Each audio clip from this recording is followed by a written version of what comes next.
Here is a quick overview of Pile PPHP1241 and 1541 portable PA systems.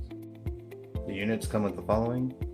You have your wireless bell pack, mic, transmitter, and headphone, and IVR mic,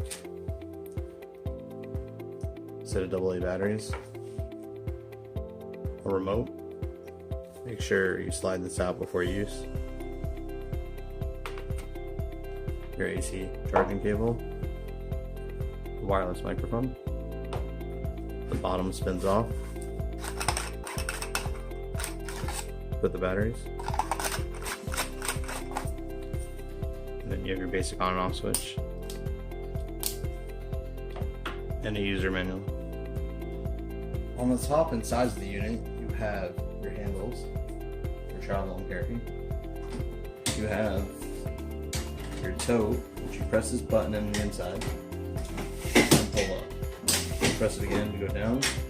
On the back panel on the units, you'll see the SD card slot, USB slot for playing music.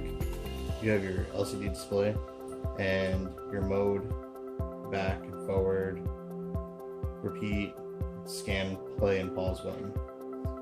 This is for controlling your USB and SD media.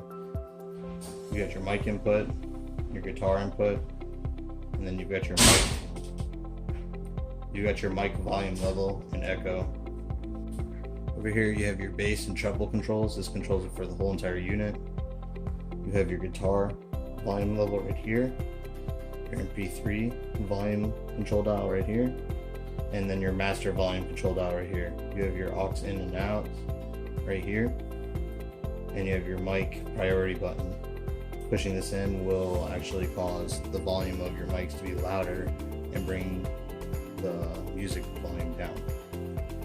Here is where you have your wireless microphone control system.